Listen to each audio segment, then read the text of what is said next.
నమస్తే welcome to V3 news లక్ష్యం సమాజయితం నేను మీ అనిత ముందుగా బులెటిన్ లో హెడ్లైన్స్ చూద్దాం గాజులు తీసేనే గ్రూప్ 1 పరీక్ష రాయనిస్తారా మీడియా సమావేశంలో మండిపడ్డ ఆదిలాబాద్ బీజేపీ జిల్లా అధ్యక్షుడు నేరస్తులకు కొమ్ము కాస్తూ అమాయకులను అరెస్ట్ చేశారా పోలీసులపై జనసేన అధినేత పవన్ కళ్యాణ్ ఫైర్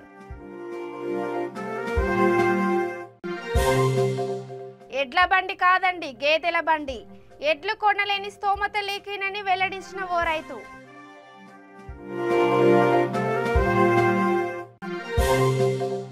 కాంగ్రెస్ కు ఓటేస్తే బీజేపీకి వేసినట్లే తస్మాత్ జాగ్రత్త ఇంటింటి ప్రచారంలో ప్రజలను హెచ్చరించిన మంత్రి గంగుల ఇక డీటెయిల్స్ చూస్తే గ్రూప్ 1 ప్రిలిమినరీ పరీక్షల నేపథ్యంలో ఆదిలాబాద్ పోలీసుల తీరుపై మహిళా అభ్యర్థులు తీవ్ర అసహనం వ్యక్తపరిచారు పరీక్ష రాయడానికి వచ్చిన యువతుల చేతులకు ఉన్న గాజులు తీయించి పోలీసులు పరీక్ష కేంద్రంలోకి పంపించారు మరికొంతమంది వివాహిత మహిళల చేతికి ఉన్న గాజులు తీయడానికి ఇబ్బందిగా ఉండడంతో వాటిని పగులగొట్టించి సెంటర్లోకి పంపించినట్లు అభ్యర్థులు తెలిపారు పోలీసుల వైఖరి పట్ల స్థానికుల్లో తీవ్ర విమర్శలు వెల్లువెత్తుతున్నాయి ఆదిలాబాద్ జిల్లా బీజేపీ అధ్యక్షుడు పాయల్ శంకర్ మీడియా సమావేశంలో మాట్లాడుతూ రాష్ట్ర ప్రభుత్వం ఏ కార్యక్రమం చేపట్టినా హిందువులను అవమానపరిచే విధంగానే కార్యక్రమాలు చేపడుతుందని ఆరోపించారు మహిళల గాజులు ఆభరణాలు తొలగించిన తర్వాతే పరీక్ష కేంద్రంలోకి అనుమతించడాన్ని ఆయన తీవ్రంగా ఖండించారు ఈ రాష్ట్ర ప్రభుత్వం తరపున ఏ కార్యక్రమం చేసినా కూడా హిందువులను అవమానపరిచే విధంగానే కార్యక్రమం చేస్తారు ఈరోజు Telangana public service commission group 1 పరీక్షలు నిర్వహించినటువంటి సందర్భంగా పరీక్ష కేంద్రాల వద్ద హిందువులకు సంబంధించినటువంటి మహిళల గాజులను అదేవిధంగా మిగతా తాలిబొట్లను తీసేసి మీరు లోపల పరీక్షా కేంద్రాలకు వెళ్ళాలనేది గాజులు ఎల్లకుంటే పగలగొట్టి పరీక్షా కేంద్రాలకు పంపారు హిందూ మహిళలకు గాజులు బొట్టు అంటే వాళ్ళకు ప్రాణానికన్నా ఎక్కువ ప్రేమించేటటువంటి ఆ గాజులను పగలగొట్టి పరీక్ష కేంద్రాలకు పంపే పరిస్థితి వచ్చిందనంటే ఏ రకంగా ఈరోజు హిందువులను అవమానపరుస్తున్నదో ఈ రాష్ట్ర ప్రభుత్వం అర్థం చేసుకోవాలి 8-9 సంవత్సరాలకు మొదటిసారిగా ఇచ్చినటువంటి నోటిఫికేషన్లో లక్షల మంది ఉద్యోగాలు రాస్తే వందల ఉద్యోగాలు ఉన్నాయి దానికి కూడా ఈ రకంగా ఇంత హింసించి ఇబ్బంది పెట్టి గాజులు వగలబెట్టి పుస్తల తాట్లు తెచ్చి పరీక్షా కేంద్రాలకు పంపారు సోషల్ మీడియాలలో ఫోటోలు వస్తున్నాయి వాళ్ళు మాట్లాడితే పెళ్లి అయినటువంటి మహిళలు మీకు గాజులు ఉంటే పరీక్ష కేంద్రాలకు మేము వెళ్ళనీయం వాళ్ళు ఏడుస్తూ గాజులు వలగొట్టుకునేటటువంటి పరిస్థితి ఈ ప్రభుత్వం తీసుకొచ్చింది గతంలో పరీక్ష కేంద్రాల దగ్గర ఏదో ఒకరో ఇద్దరో పోలీసులు బందోబస్తుకుంటుండే కానీ ఇప్పుడు ఏ పరీక్షా కేంద్రం దగ్గరైనా సరే పదుల సంఖ్యలో పోలీసులు పెట్టి ఒక్కొక్క పరీక్షా కేంద్రం దగ్గర 3-4 ఎస్ఐలు ఇద్దరిద్దరు సిఐలు ఒక భయానక వాతావరణంలో పరీక్షలు రాయించే పరిస్థితి వచ్చిందనంటే వాళ్ళు ఏ రకంగా పరీక్షలు రాస్తారు ఏ రకంగా మానసికంగా వాళ్ళు సిద్ధమై లోపలికి పోతారు గాజులు వదలబట్టి పుస్తలు తెంపి ఈ రకంగా ఇబ్బంది పెడుతూ పరీక్షలు నిర్వహించిన ప్రభుత్వం దీన్ని భారతీయ జనతా పార్టీ ఖండిస్తున్నది వెంటనే ఈ రాష్ట్ర ప్రభుత్వం జరిగినటువంటి విషయాల మీద పూర్తిగా క్షమాపణ అడగాలి మీరు పరీక్షలు నిర్వహించినంత మాత్రాన ఉద్యోగాలకు ఆశ చూపినంత మాత్రాన ఈ రకంగా అవమానపరుస్తూ గాజులను వగలబెట్టి పుస్తకాలు తెంపి పరీక్ష కేంద్రాలకు పంపే ప్రయత్నం చేసినంటే ఏ రకంగా మీరు ఇబ్బంది పెడుతున్నారో సమాజం అంతా కూడా ఈ ప్రభుత్వ వ్యవహారాన్ని కూడా అర్థం చేసుకోవాలి వెంటనే విద్యాశాఖ మంత్రి రాష్ట్ర మహిళలకు క్షమాపణ చెప్పాలి వైజాగ్ లో తమ పార్టీకి చెందిన వందలాది మంది అమాయక కార్యకర్తలను అరెస్ట్ చేశారా నేరస్తులకు కొమ్ము కాస్తారా అంటూ జనసేన అధినేత పవన్ కళ్యాణ్ పోలీసులపై ఆగ్రహం వ్యక్తం చేశారు ఆయన ఇక్కడ మీడియా సమావేశంలో మాట్లాడుతూ తెల్లవారుజామున 3 గంటల నుండే పోలీసులు చాలా ఓవర్ యాక్షన్ చేశారని చాలా మంది జనసేన నాయకులను జనవానికి రాకుండా ముందస్తు హౌస్ అరెస్టులు చేశారని ధ్వజమెత్తారు అరెస్ట్ చేసిన తమ నాయకులు వచ్చే వరకు తాను వైజాగ్లోనే ఉంటానని అన్నారు జనసేన అంటే వైఎస్ఆర్సీపీ నాయకులకు భయం పట్టుకుందని ఎద్దేవా చేశారు. కోనసీమలో ఎలా ఉద్రిక్తత నెలకొందో ఇప్పుడు విశాఖలో అలాగే సృష్టించారని ఆరోపించారు. మీకు ఏం చేశామని సంఘ విద్రోహ కార్యక్రమాలు చేస్తున్నాం, ఇక్కడ దేశ వ్యతిరేక కార్యక్రమాలు చేస్తున్నాం. ఇక్కడ గంజాయి సాగు చేసేవాళ్ళని వదలండి. పోలీస్ శాఖ ఇదే చెప్తున్నా. గంజాయి సాగు చేసేవాళ్ళు ఆంధ్రప్రదేశ్ ప్రప్రదమైన స్థానంలో ఉంది గంజాయి సాగులో అని చెప్పి ఎక్స్పోర్ట్లో గంజాయి దొంగలను వదిలేయండి. వాళ్ళకి మద్దతు ఇచ్చే రాజకీయ నాయకులను వదిలేయండి. సామాన్యుల గొంతుని వినిపించడానికి వచ్చిన జనసేనని ఇలా ఇబ్బంది పెట్టండి. సాధారణంగా ఎడ్ల బండిని చూస్తుంటాం. ఎడ్లతో బండిని తోలుకొని రైతు చేను నుంచి ఇంటికి మేత, ఇతర అవసరాలకు ఉపయోగిస్తుంటాడు.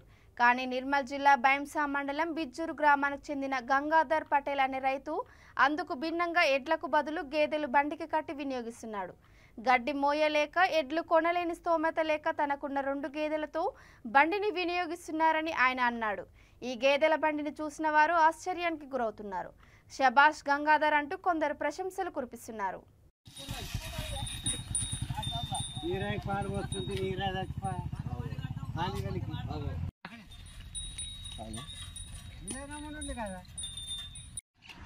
ఎడ్ల బండి చూసినాము కానీ గేదెల బండి చూడరు. కాంగ్రెస్ కు ఓటేస్తే బీజేపీకి వేసినట్లే, తస్మాత్ జాగ్రత్త అంటూ మంత్రి గంగుల కమలాకర్ ప్రజలను హెచ్చరించారు. మునుగోడు టీఆర్ఎస్ అభ్యర్థికి మద్దతుగా సంస్థాన్ నారాయణపురంలో ఆయన ఇంటింటి ప్రచారం నిర్వహించారు. ముస్లింల ఏరియాలో ఎందుకు కారు గుర్తుకు ఓటేయాలో సవివరంగా వివరించారు. ఒక పార్టీ నుండి గెలిచి కాంట్రాక్టుల కోసం, సొంత ప్రయోజనాల కోసం పార్టీ మారిన వ్యక్తి మనకు అవసరమా అని ప్రశ్నించారు. ఈ కార్యక్రమంలో ZPTC Veeramalla Bhanumathi Venkatesh, MPP Guttamma Umadevi, sarpanch Chiklametla Srihari, TRS నేతలతో పాటు ప్రచారానికి వచ్చిన కరీంనగర్ శ్రేణులు పాల్గొన్నారు.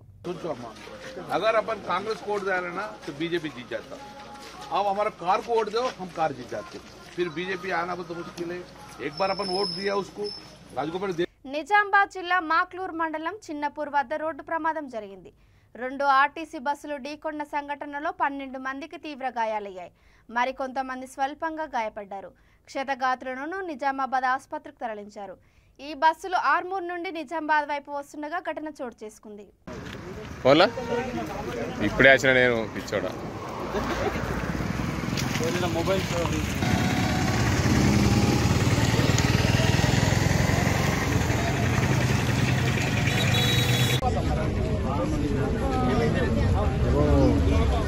బస్సు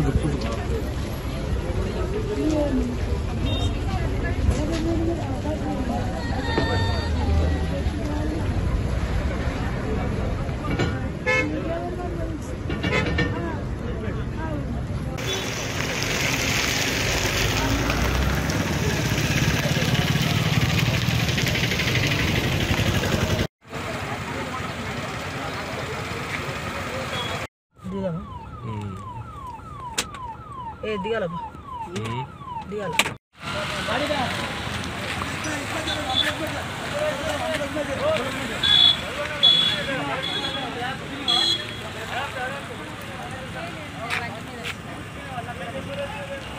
జనసేన అధ్యక్షుడు పవన్ కళ్యాణ్ విశాఖపట్నంలో బస చేసిన నోవాటెల్ హోటల్ను పోలీసులు చుట్టుముట్టారు. జనసేన నాయకులు సుందరపు విజయ్ కుమార్, పివిఎస్ఎన్ రాజు, రాష్ట్ర కార్యనిర్వహణ వైస్ ప్రెసిడెంట్ డాక్టర్ విశ్వక్షేన్, రాష్ట్ర ప్రధాన కార్యదర్శి పాలవలస యశస్విని, భీమిలి నియోజకవర్గ ఇన్ఛార్జ్ పంచకల్ల సందీప్, పాతపట్నం నియోజకవర్గ ఇన్ఛార్జ్ గేదెల చైతన్య, వాసును పోలీసులు అరెస్ట్ చేశారు.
మునుగోడు ఉప ఎన్నికను తెలంగాణ సమాజం మొత్తం చూస్తుందని, తెలంగాణ ఆత్మగౌరవానికి కల్వకుంట్ల కుటుంబానికి మధ్య జరుగుతున్న ఎన్నిక అయిదని రాజ్యసభ సభ్యుడు లక్ష్మణ్ అన్నారు.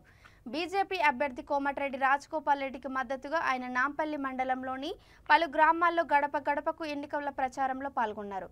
ఈ సందర్భంగా ఆయన మాట్లాడుతూ, కేటీఆర్ నువ్వు మునుగోడును దత్తత తీసుకుంటానని అంటున్నావంటి, మీ పార్టీ అభ్యర్థి దద్దమ్మనా, మీ ఎమ్మెల్యేలు అందరూ దద్దమ్మలా అని ఆయన ఎద్దేవా చేశారు.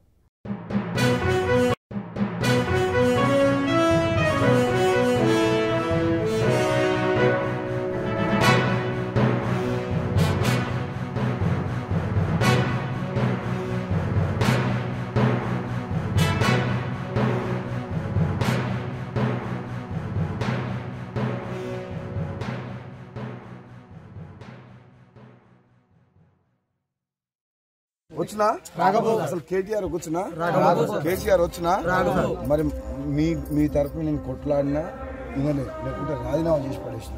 నా ప్లేస్లో ఎవరున్నా రాజీనామా చేయరు. ఇప్పుడు మీ పనులు అయినా నా రాజీనామా చేయకపోతే అయ్యేదా?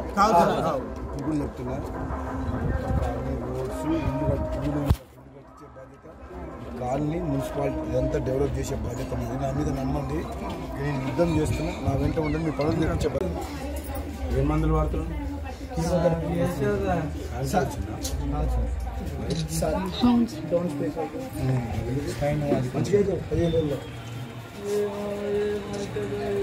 ధైర్యంగా ఉంటుంది సార్. 15 కేమోస్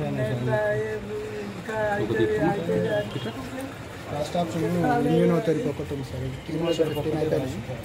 ఓకే, నువ్వు మంచిగా అవుతావు, నేను చేపిస్తలే, ధైర్యంగా ఉండు సార్. విజయ్ అశోక్ మన కార్యకర్తలు వాళ్ళ ఫాదర్ మన ఫ్యామిలీనే చూసుకుంటాను sir. Vijay sir, Vijay Ashok photos the Ashok ఏం చేస్తున్నారా? ఇవాళ కేవలం ఓట్ల కోసం ఇవాళ ప్రజలను కేవలం మరి మభ్యపెట్టి ఓట్లు దండుకోవడం. ఇవాళ ఈ మునుగోడులో అనేక మంది మరి వాళ్ళ చేతి వృత్తులు, కుల వృత్తుల మీద ఆధారపడి జీవించేటువంటి నేత, గీత, మత్స, కమ్మరి, కుమ్మరి, వడ్డంగి, చాకలి, మోయ ఇన్ని కులాలు ఉన్నాయి. ఆ కుల వృత్తులలో ఇవాళ గీతా కార్మికులు నడి వయసులో చెట్లకి నడుము విరగొట్టుకొని చనిపోతా ఉంటే వారికి ఎందుకు లేదు ఇవాళ గీతన్న బంధు నడుపుతున్నారు. చేనేత కార్మికులకు మగ్గాలన్నీ మూగపోయినాయి, వాళ్ళను ఆదుకోవడానికి ఇవాళ మీరు ఎందుకు వారికి వాళ్ళ నేతన్న బంధు ప్రకటించారు? ఇవాళ అదే రకంగా గొల్ల కురుమలు ఇవాళ వాళ్ళ డైరీ ఫామ్లు, పోల్ట్రీ ఫామ్లు పెట్టుకోకుండా ఎంతసేపు మేము బర్రెలిస్తాం, గొర్రెలిస్తాం, చేపలిస్తాం, మీరు వాటిని కాయండి, మేము పాలిస్తామంటే అంత బానిసత్వంగా వాళ్ళ ప్రజలు సిద్ధంగా లేరు. మిమ్మల్ని నిలదీస్తున్నారు కాబట్టి ఇవాళ రాజగోపాల్ రెడ్డి గారు కాంగ్రెస్ ఇవాళ ఏ రకంగా చిక్కంటి పాత్ర పోషిస్తుంది, టీఆర్ఎస్ కు ఏ రకంగా అమ్ముడు పోతున్నారు. మేము ఎమ్మెల్యేలుగా మమ్మల్ని ప్రజలు గెలిపిస్తే మా ఎమ్మెల్యేలందరూ కూడా మూకుమడిగా టీఆర్ఎస్ చేస్తే మా నాయకత్వం ఇవాళ రాజీ పడుతుంది. అందుకనే ఇవాళ ఈ తెలంగాణను కాపాడాలన్నా, మునుగోడుకు న్యాయం జరగాలన్నా రాజీనామా అవసరం. బీజేపీ మాత్రమే శరణమని భావించి ఇవాళ రాజగోపాల్ రెడ్డి గారు బీజేపీలో చేరి తెలంగాణ ప్రజల ఆత్మ గౌరవ పోరాటంలో మునుగోడు ప్రజలు ఇవాళ ఖచ్చితంగా కల్వకుంట్ల కుటుంబం ద్వారా అవినీతికి వాళ్ళ పెట్టింది పేరుగా, వీళ్ళ కుటుంబ పాలన పెట్టింది పేరుగా టీఆర్ఎస్ మారింది కాబట్టి మార్పు కోరుకుంటారు. ఆ మార్పు ఇవాళ ఖచ్చితంగా మునుగోడు ద్వారా ప్రజలు మరోసారి తీర్పునిస్తారని, హుజూరాబాద్, దుబ్బాకను మళ్ళీ ఆ ఫలితాన్ని పునరావృతం చేస్తారని చెప్పి ఆశిస్తా ఉన్నాను. ఎన్నిక సందర్భంగా, సంక్రాంతి పండుగ సందర్భంగా మరి గంగిరెద్దుల్లా ఏ రకంగా మరి వేష భాషలు మార్చుకొని పండుగ సందర్భంగా వస్తారో ఆ మాయ మాటలతో మభ్య పెట్టడానికి అధికార పార్టీ ఎమ్మెల్యేలు, మంత్రులు మునుగోడులో వాలిపోతూ మరి యువరాజు మమ్మల్ని గెలిపిస్తే ఈ మునుగోడు దత్తత తీసుకుంటా అని చెప్తున్నారు. అంటే మీరు పెట్టిన అభ్యర్థి దద్దమ్మ అని చెప్పి మీకు భావించి ఆయనతో చేత కాదు, అయినా మీరు ఓడించండి, మాకు బానిసలుగా ఉంటాడు, మేము కుటుంబమే ఈ మునుగోడును, ఈ రాష్ట్రాన్ని పాలిస్తాం, శాసిస్తామంటే మునుగోడు ప్రజలు ఆత్మ గౌరవం ఉన్న ప్రజలు. ఆకలితో అలమటించవచ్చు, పేదవాళ్ళు కావచ్చు, కానీ ఆత్మ గౌరవాన్ని అమ్ముకునే జాతి మునుగోడు జాతి కాదు. కాబట్టి ఖచ్చితంగా ఈ యొక్క కేసీఆర్ గారు అంటే రంగులు మార్చే ఊసర వెలిగితో సిగ్గుతో తలవచ్చుకుంది. ప్రతి ఎన్నికల తడవ ఒక్కొక్క పథకాన్ని ప్రకటిస్తూ ఏ రకంగా ప్రజలు మోసం చేస్తారు. ఇంటికి ఒక పొలం అన్నావు, 2 పడకల గదులు అన్నావు, మొన్న హుజూరాబాద్ ఎన్నికల్లో దళిత బంధం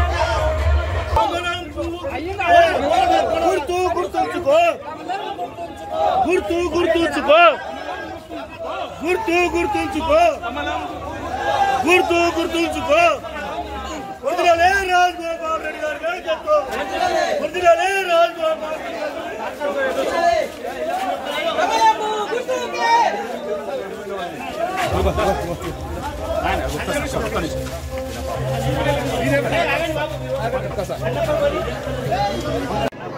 అంటే మొత్తం ఈ తెలంగాణను మీ కల్వకుంట్ల కుటుంబమే శాసించాలి.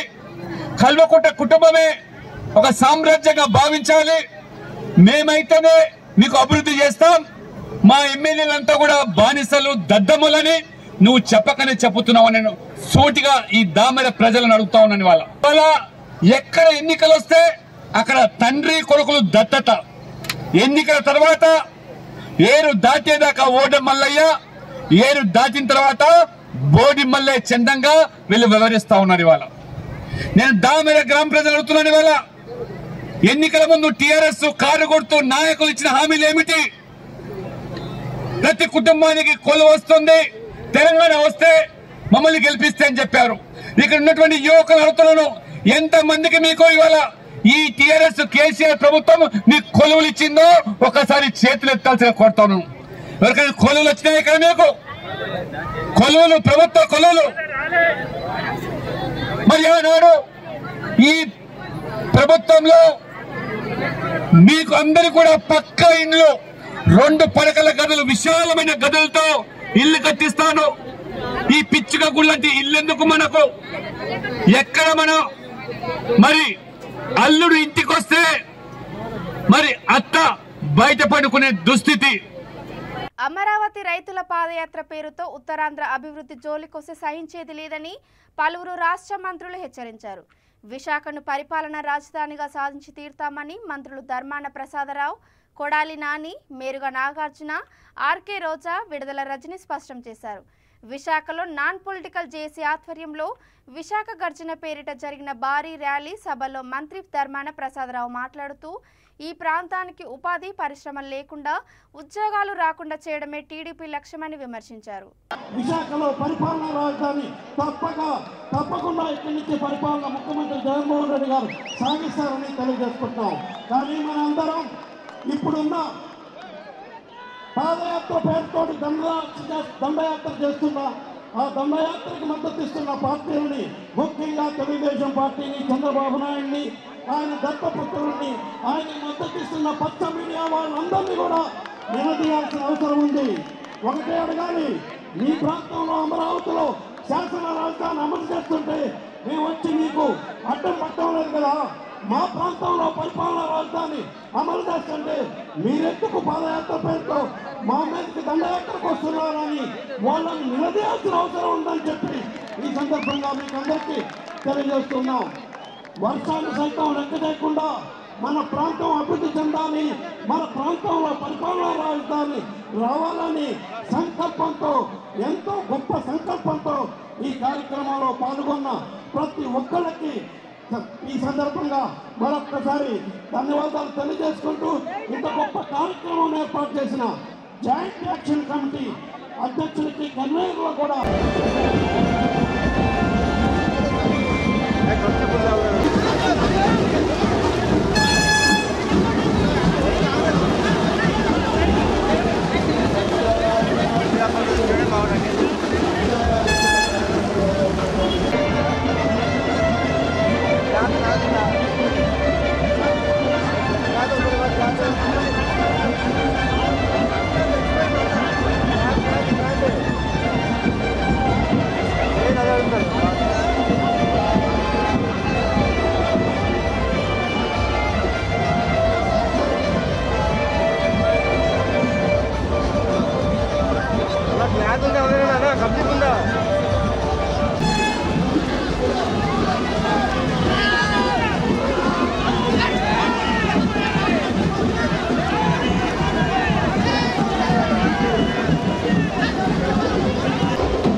తర్వాత అమరావతి చుట్టూన్నటువంటి వాళ్ళందరూ మీరు ఎక్కడి నుంచి పొండి అని హైదరాబాద్ వాళ్ళలాగంటే మనకి దిక్కెవరు అని అడుగుతున్నాను. అందుకే అవసరమైతే ఏ పోరాటానికైనా సిద్ధం కావాలని మీకు సందర్భంగా మనవి చేస్తున్నాం. వివిధ జిల్లాల నుంచి వేలు వచ్చారు. వర్షం పడినా ఏకదాటి ఇక్కడి నుంచి అమరావతికి పెంచాలి. ఉత్తరాంధ్ర ద్రోహి ఎవరు? మనం ఎంత వాయిస్ పెంచితే మన లక్ష్యాన్ని మనం నెరవేరుతుందని చెప్తున్నాం. ఎప్పుడు కూడా హక్కులు సాధించుకోవడం అనేది సాధారణంగా ఇలాంటి స్వార్థపూరితమైన ఆలోచనలకి సమర్థిస్తున్నటువంటి రాజకీయ పార్టీలు కానీ ఈ ప్రాంతపు ప్రయోజనాలకు దెబ్బతీసేటట్టుగా ప్రవర్తిస్తే రాజకీయంగా కబడ్దారని చెప్తున్నాం. ఏంటి వాళ్ళకు ఉన్నటువంటి బాధ? ఈ ప్రాంతంలో తెలుగుదేశం పార్టీ లేదా? కర్నూలు ప్రాంతంలో తెలుగుదేశం పార్టీ లేదా? లేకపోతే ఈనాడు, ఆంధ్రజ్యోతి, టీవీ5కి ఇక్కడ టీవీ ప్రసారాలు, పేపర్లు అమ్ముకోవట్లేదా? లేకపోతే ప్రియపత్రాలు అమ్ముకోవట్లేదా? లేకపోతే పవన్ కళ్యాణ్ ఈ ప్రాంతాల్లో సినిమాలు రిలీజ్ చేయట్లేదా? ఒక్క అమరావతి ప్రాంతంలోనే 2-3 జిల్లాల్లోనే వీళ్ళు వ్యాపారాలు, రాజకీయ పార్టీలు నడుపుకుంటున్నారా? ఒకటే బాధ, ఈ ప్రాంతం మీద ద్వేషం కన్నా వాళ్ళు రియల్ ఎస్టేట్ వ్యాపారం చేసుకోవడానికి కోటాను కోట్ల పెట్టుబడి పెట్టి ఆ ప్రాంతంలో, అమరావతి ప్రాంతంలో భూములు కొన్నారు. 30 లక్షలు 40 లక్షల రూపాయలకి కొన్ని వేల ఎకరాలు ఈ తెలుగుదేశం పార్టీ చంద్రబాబు నాయుడు ఆధ్వర్యంలో ఈ రామోజీరావు, రాధాకృష్ణ, బిఆర్ నాయుడు, పవన్ కళ్యాణ్, తెలుగుదేశం పార్టీకి సంబంధించినటువంటి ప్రతి నియోజకవర్గాల లీడర్ కూడా ఆ ప్రాంతాల్లో పొలాలు కొనుక్కున్నారు. జగన్మోహన్ రెడ్డి గారు ముఖ్యమంత్రి అయినప్పటికీ గ్రాఫిక్లు చూపించి 40 లక్షల పొలాన్ని 4 కోట్లకు తీసుకెళ్లాడు. చంద్రబాబు నాయుడు ముఖ్యమంత్రి అయితే ఆ ప్రాంతంలోనే 1,50,000 కోట్లు పెట్టి అభివృద్ధి చేస్తే ఆ ప్రాంతం బాగా అభివృద్ధి చెందితే వీళ్ళు 40 లక్షలు పెట్టుకొనుకున్నటువంటి భూములు ఎకరం 10 కోట్ల, 12 కోట్ల, 15 కోట్ల రేట్లు పెరిగితే ఒక్కొక్కటి 100 ఎకరాలు కొన్నారు. 100 ఎకరాలు 40 కోట్లు పెట్టుకున్నారు. ఈరోజు 100 ఎకరాలు చంద్రబాబు చెప్పినటువంటి మోడల్లో 1,50,000 కోట్ల రూపాయలు తీసుకొచ్చి అమరావతిలో అభివృద్ధి చేసినట్లయితే ఎకరం 15 కోట్ల రూపాయలు చొప్పున 40 కోట్లకు కొన్నటువంటి ఆస్తులు 1,500 కోట్ల రూపాయలు అవుతాయి. ఆ ఆస్తులు కొనుక్కొని దుర్మార్గులు ఈ ప్రాంతం మీద విషయం కలుపుతున్నారు.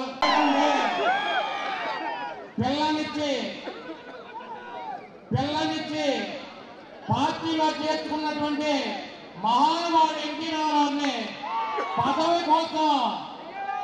కోసం పార్టీ నుంచి బయటికి సస్పెండ్ చేసి మెడపెట్టి బయటకు తింటే ఆ పార్టీని ఆక్రమించుకున్నటువంటి 4th అంటివాడు చంద్రబాబు నాయుడు.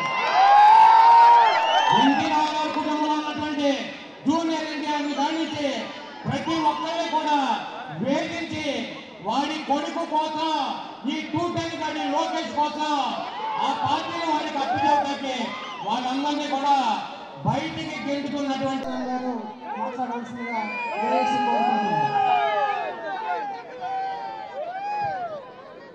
ఖర్చు పెట్టి పాదయాత్ర రూపంలో మీ దగ్గరికి వస్తున్నారు. మిమ్మల్ని నాశనం అయిపోవాలని చెప్పి గుళ్ళు, గోపురాలు తిరుగుతా వీటన్నిటిని మీరు గమనించాలని చెప్పి ఈ ప్రాంతంలో ఏబిఎన్ కానీ, టీవీ5 కానీ, ఈనాడు కానీ ఈ 3 పేపర్లో, టీవీలని ఉత్తరాంధ్ర ప్రజలు బ్యాన్ చేయాలని చెప్పి, తెలుగుదేశం పార్టీని, జనసేనని బ్యాన్ చేయాలని చెప్పి మీరు ఎవరో కూడా వాళ్ళ పేపర్లు కొనొద్దు, వాళ్ళ టీవీలు చూడొద్దు. మీ ప్రాంతంలో ఉన్నటువంటి కేబుల్ ఆపరేటర్లతో మాట్లాడి వాళ్ళ ప్రసారాలు కూడా ఈ ప్రాంతంలో నిషేధించి కుక్క ఘాటికి చెప్పు చెప్పని వీళ్ళ ఐదుగురికి మీరు కొట్టేటువంటి చెప్పు దెబ్బకి మూతి పగిలిపోయి ఇంకొకసారి ప్రాంతం ఇంకా చూడాలంటే భయపడేటట్టు చేయమని చెప్పి మీ అందరికీ కృష్ణా, గుంటూరు జిల్లాలకు సంబంధించినటువంటి మాకెవరికీ బాధ లేదు. మీ ప్రాంతం నుంచి కూలి పనులకి, ముఠా పనులకి, కాఫీ పనులకి వచ్చే గుడివాడ నా నియోజకవర్గంలో 10,000 మంది తూర్పాళ్ళు చేస్తున్నారు. వాళ్ళ జీవన పరిస్థితులు ఎలా ఉన్నాయో మనందరం కూడా చూసాం. ఈ వైజాగ్ పట్టణం మహానగరం 4-5 వేల కోట్ల రూపాయలు ఖర్చు పెట్టి దీన్ని కనుక అభివృద్ధి చేసి వికేంద్రీకరణలో పరిపాలనా రాజధాని పెట్టుకుంటే దీని మీద నుంచి వచ్చేటువంటి ప్రొఫెసర్స్, డాక్టర్స్, ఇంజనీర్స్, ఐఏఎస్, ఐపీఎస్లు మేధావులందరూ కూడా ఆనాడు రాజీనామా చేసి ఉద్యోగాలు విడిచిపెట్టి ఉద్యమంలో చేరారు. ఎందుకో తెలుసా? ఎందుకు వాళ్ళంతా ప్రాణాలు అర్పించారో తెలుసా? మేము పోయినా రేపటి మా భావితరాలకైనా సరే న్యాయం జరగాలి అనేటువంటి దానికోసమే పోరాటం. ఇది మనం గుర్తుంచుకోవాలి, ఖచ్చితంగా గుర్తుంచుకొని ఈనాడు మన ముఖ్యమంత్రి గారు మరలా తిరిగి మీరే కడిగేయాలని పట్టుకొని నేను ఎందుకు అడుగుతున్నాను, నేను ఈ రాజధాని ఏదైతే ముఖ్యమంత్రి గారు ఎంతో నిష్పాక్షికంగా తీసుకున్నటువంటి ఈ నిర్ణయానికి మనందరం కాపాడుతున్నాం. 130 ఏళ్ల అసమర్థతలు తొలగి సమగ్రమైనటువంటి అభివృద్ధి, విద్య, ఉద్యోగం, అలాగే మనకి అన్ని రకాలైనటువంటి హక్కులను సాధించి మనం దీని ఉద్యోగాన్ని రక్షించుకోవాలని అంతవరకు కొంతమంది ఈనాడు దేవుడిని నేను అడుగుతున్నాను. నేను అక్కడి నుంచి నువ్వు మనసులో వస్తావు ఎలాగనుకుంటున్నావు మీకు? రాజగోపాల్ రెడ్డి స్వార్థంతోనే మునుగోడు ఉప ఎన్నిక వచ్చిందని మంత్రి తలసాని శ్రీనివాస్ యాదవ్ ఆరోపించారు. మునుగోడు నియోజకవర్గ పరిధిలోని నాంపల్లిలో ఇంటింటి ప్రచారాన్ని ఆయన ప్రారంభించారు. అంబేద్కర్ విగ్రహానికి పూలమాలలు వేసి నివాళులర్పించారు. ఈ నియోజకవర్గం అభివృద్ధి టీఆర్ఎస్ ప్రభుత్వంతోనే సాధ్యమని అన్నారు. ప్రజల అవసరాలను గుర్తించి పనిచేసే నాయకుడు ముఖ్యమంత్రి కేసీఆర్ అని అన్నారు. ఉదయం నుండి చూస్తే బ్రహ్మాండంగా బ్రహ్మరథం పడుతున్నారు ప్రజలు. తప్పకుండా మరి ప్రభాకర్ రెడ్డి గారు బ్రహ్మాండమైనటువంటి మెజారిటీతో గెలుస్తారు.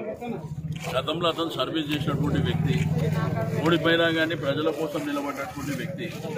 ఈ రోజు టీఆర్ఎస్ ప్రభుత్వం కేసీఆర్ గారి నాయకత్వంలో బ్రహ్మాండంగా చాలా కార్యక్రమాలు తీసుకొచ్చింది.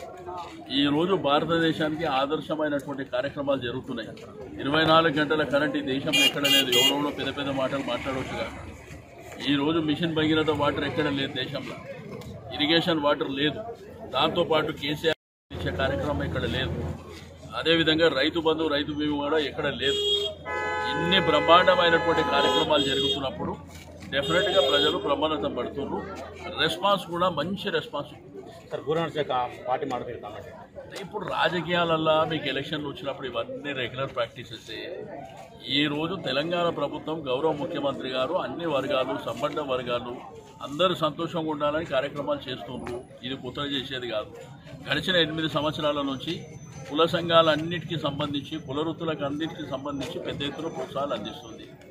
ఈ రోజు 1,00,000 పైన, అంటే తెలంగాణ ప్రభుత్వం వచ్చిన తర్వాత ఫస్ట్ టర్మ్లో 85,000 ఉద్యోగాలు ఇస్తే ఇప్పుడు 1,10,000 ఉద్యోగాలు ఇస్తుంది. రెండోది సెల్ఫ్ ఎంప్లాయ్మెంటు. రెండో ఉద్యోగుల జీతభత్యాలు తీసుకుంటే కూడా దేశంలో ఏ రాష్ట్రంలో కూడా లేవు. ఈ రోజు ఇక్కడ చీపీలు, గ్రామ పంచాయతీలో పనిచేసే వాళ్ళు రీసెంట్గానే మా జీతాలు పెంచారని చెప్పి చాలా సంతోషంగా ఉన్నారు. ఇక వచ్చిన వాళ్ళల్లా గాలి మీద మాట్లాడేసి ఏదో జరుగుతుంది, ఏమి జరగదు. డెఫినెట్గా మంచి మెజారిటీతో ప్రభాకర్ ఆదిలాబాద్ జిల్లా గ్రూప్ 1 పరీక్షకు జిల్లా జైల్లో రిమాండ్ ఖైదీగా ఉన్న జాదవ్ రమేష్ హాజరయ్యాడు. అధికారుల అనుమతితో పరీక్ష రాయడానికి అనుమతి పొంది పట్టణంలోని విద్యార్థి కళాశాలలో పరీక్షకు హాజరయ్యాడు. నార్నూరు ప్రాంతానికి చెందిన అతడు రిమాండ్ ఖైదీగా ఉంటున్నాడు. అధికారులు పూర్తి బందోబస్తుతో అతడిని పరీక్ష కేంద్రానికి తీసుకొచ్చి పరీక్ష రాసిన తర్వాత మళ్లీ జైలుకు తరలించారు.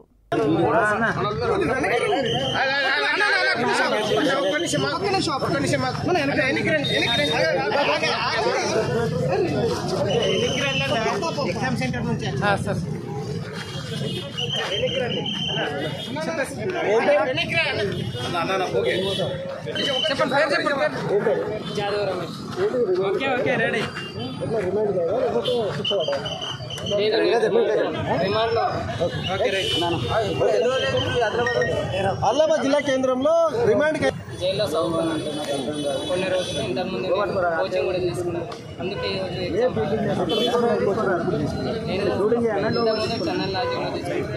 కోచింగ్ నడుస్తున్నాను. ఇక బులెటిన్ ముగించే ముందు హెడ్లైన్స్ మరోసారి. గాజులు తీసేనే గ్రూప్ 1 పరీక్ష రాయనిస్తారా? మీడియా సమావేశంలో మండిపడ్డ ఆదిలాబాద్ బీజేపీ జిల్లా అధ్యక్షుడు. నేరస్తులకు కొమ్ము కాస్తూ అమాయకులను అరెస్ట్ చేశారా? పోలీసులపై జనసేన అధినేత పవన్ కళ్యాణ్ ఫైర్.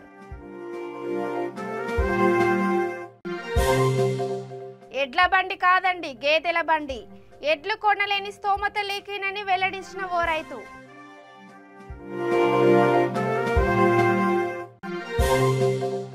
కాంగ్రెస్ కు ఓటేస్తే బీజేపీకి వేసినట్లే, తస్మాత్ జాగ్రత్త. ఇంటింటి ప్రచారంలో ప్రజలను హెచ్చరించిన మంత్రి గంగుల. ఇవి ఇప్పటివరకున్న అప్డేట్స్. చూస్తూనే ఉండండి V3 న్యూస్. లక్ష్యం సమాజహితం. నమస్కారం.